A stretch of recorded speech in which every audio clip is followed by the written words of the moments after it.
એક બ્રાહ્મણની પત્નીનો સ્વર્ગવાસ થયો. બ્રાહ્મણે પત્નીને મૃત્યુ પહેલા સુખડના લાકડાથી અંતિમ સંસ્કાર કરવાનું વચન આપ્યું હતું. બ્રાહ્મણ દુર્યોધન પાસે સુખડના લાકડા લેવા ગયો. દુર્યોધને કહ્યું, વરસાદ પડતો હોવાથી વખારના અને જંગલના લાકડા ભીના છે, માટે થોડી વાર થોભી જા. નિરાશ થઈને બ્રાહ્મણ અર્જુનને ત્યાં ગયો. અર્જુને પણ આ જ જવાબ આપ્યો. પછી બ્રાહ્મણ કર્ણને ત્યાં ગયો અને અંતિમ સંસ્કાર માટે સુખડના લાકડાની માંગણી કરી.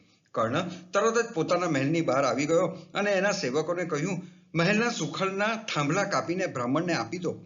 સેવકોએ કહ્યું, થાંભલા કાપીશું તો મહેલ પડી જશે. કર્ણ બોલ્યા, મને ખબર છે, વરસાદ અટકી જશે ત્યારે બીજો મહેલ બનાવીશું. બ્રાહ્મણને સુખડના લાકડા મળી ગયા. પત્નીનો અંતિમ સંસ્કાર થયો. કૃષ્ણએ અર્જુનને કહ્યું, તમને બધાને એમ વિચાર આવે છે કે અમે નહીં ને કર્ણ જ કેમ દાનેશ્વરી? તમારા મહેલ પણ સુખડના જ હતા ને? પરંતુ મહેલના થાંભલા કાપવા વાળો કર્ણ જ ખરેખર દાનેશ્વરી કહેવાય.